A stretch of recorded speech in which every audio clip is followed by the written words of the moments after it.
the Dabo Swinney rant on his own radio show, or a caller whose name is Tyler brings up how much money he gets paid. I think, if I'm not mistaken, Dabo Swinney has a $115 million contract. Do I have that right? It's something like that. It is an enormous contract. And he's done a great job there. That's right. $115 million, right?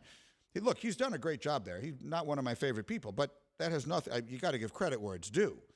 Dabo Swinney has done a magnificent job. Clemson never was, in my recollection, what he made them. Now, the last couple of years, it has not been what their fans have come to count on or have been sort of conditioned to expect based upon that little 5-year run where they genuinely were as good as Alabama. I mean, Dabo Swinney and Clemson were as good as Alabama and Nick Saban for whatever that was, 4 or 5 years. So that's the context of all this. So, again, I think Dabo Swinney has done an outstanding coaching job there, despite so many of the things he has said and done with which I have taken issue. But I'm just curious to hear this. So a caller calls in. The guy's name is Tyler. I assume that's relevant because it's on the screen, and asked about his being paid so much money while his team is 4-4. And here's how the coach replied. You can have all your opinions that you want, all right? I don't know how old you are. Don't really care, all right? But let me tell you something. We won 11 games last year, and you're part of the problem, to be honest with you, because that is part of the problem. It's people like you that all you do is the appreciation, the expectation is greater than the appreciation, and that's the problem. And so, we've won 12 10-plus win seasons in a row. That's happened 3 times in 150 years. So if you want to know why, Clemson ain't sniffed a national championship for 35 years. We've won 2 in 7 years. And there's only 2 other teams that can say that, Georgia and Alabama, okay? Is this a bad year? Yeah. And it's my responsibility. Take 100% responsibility for it. But all this bull crap you're thinking, all these narratives you read, listen, man, you can have your opinion all you want, and you can apply for the job, and good luck to you. All right, so I have to tell you, and I have more of it there, I don't have any problem with anything he said, maybe till the very end. The you can apply for the job part, I think I could live without, but I do also understand his being frustrated. But all the stuff about going through his stats, I mean, basically the equivalent of Google me, I'm good with. Are you? No. Are you good with him telling a fan that you're part of the problem, as he did at the beginning of that bite? Well, I don't know just how Bubba, because I haven't heard it, like how challenging / obnoxious was the fan in whatever question he asked? Extremely. Like 2 minutes of calling him arrogant and all this stuff. Why do we pay you this money? Like literally a 2-minute call preceded that. So, I mean, I assume Dabo was just sick of hearing it from him. So he responded strongly, but there was a reason he responded strong. At some places there's an expectation, but at Clemson there's an appreciation. And what's happened at Clemson is we've won so much that even when it used to be the fun's in the winning, now even when you win, people like you complain and criticize the coaches and question everything. People like you, all right, when I hired Tony Elliott to be the offensive coordinator who never called a play in his life, I'm sure you were critical then, all right, and he took us to 2 national championships. People like you who just love to destroy people with your comments, all right, I'm sure you've never made any bad decisions. I'm sure you've lived a perfect life. I'm sure you've led a bunch of people. I'm sure you do your job in front. So to answer your question, I started as the lowest paid coach in this freaking business, all right? And I'm where I am because I've worked my ass off every single day. And I ain't going to let some smart-ass kid get on this phone and create this stuff. So if you got a problem with it, I don't care, all right? I work for the Board of Trustees, the President, and the AD.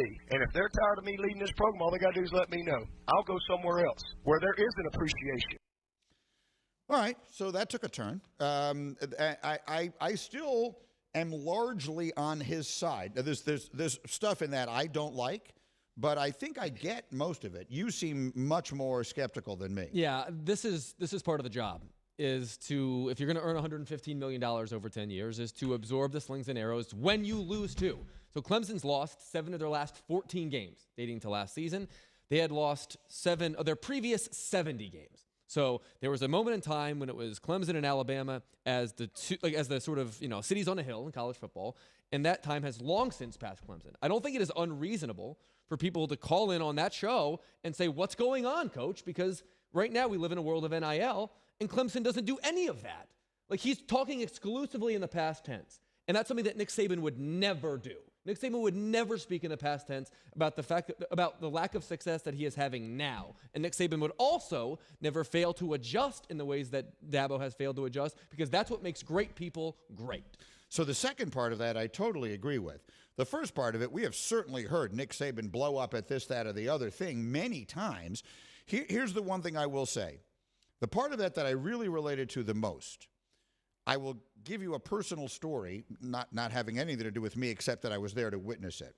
I watched the Bulls win 3 consecutive championships. I had a front row seat. The first one was a celebration of unparalleled joy. You've never seen a collection of people that happy.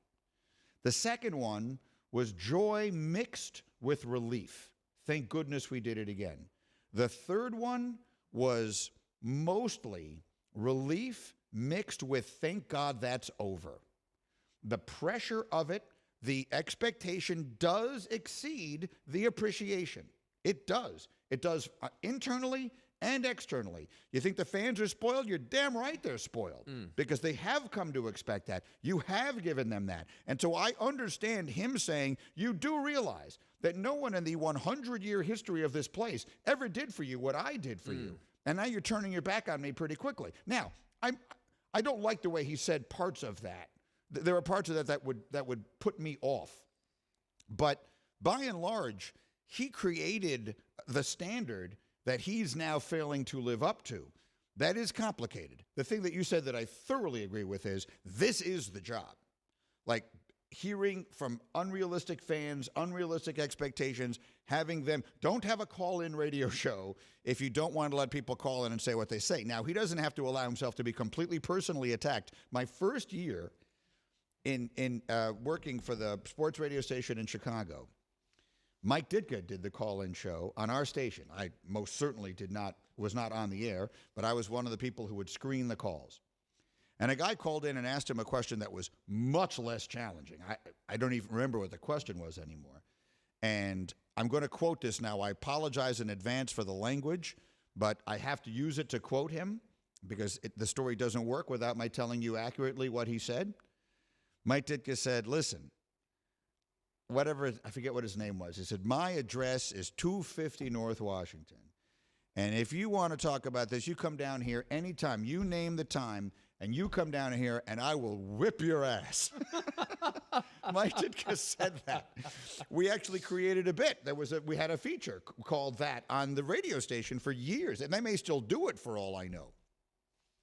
So the point is, like, depending on who it comes from and the tone in which it is said and the expectation of that person, it sounds different. It doesn't sound good coming from him because the image that he tries to portray of himself is so different from that. Mm-hmm. I don't know. I understand what you're saying. I have less of an issue with it, I think, on balance than you do. Bubba, you jump in here. Yeah. How much of an issue do you have with it? I mean, in general, I don't have an issue. I mean, I think it's not great to get into, fights with fans, so I get what Hembo's saying from that point. But to me, I think the biggest issue that we have just as a fan culture, I think a lot of the stuff Nick Saban, essentially, which I've said before in the past, basically Saban and Belichick, I think, have just ruined the experience for fans in general because they think that's normal. And if you just basically look at who are the greatest college footballers of all time in history, none of those people have even remotely the success of Saban. So if you're talking about, Spurrier or Woody Hayes or Tom Osborne or Bobby Bowden or Joe Paterno, they don't have 7 national champions, but Saban does. And so because Dabo doesn't have that, if he loses one game, all of a sudden it's so different now. But, Tom Osborne wasn't winning 7 national titles in Nebraska. Paterno won 2 times at Penn State, and he's thought of as one of the greatest coaches of all time. But so I just think, and it's the same thing in the NFL now. What Belichick and Saban have done have just changed the perspective of fans, and they just think, every coach can do that now. And Dabo has changed perception at Clemson already, and when they have any sort of losing, the fans are so spoiled that it's just ridiculous when they're calling in like that it's unfair for a coach to have those unrealistic expectations. I think that's actually a very good point. that what happens is you might have a very good coach and think to yourself, well, we don't have a good enough coach because he should be winning. The really good ones win 7. No, one guy ever did. Give me something.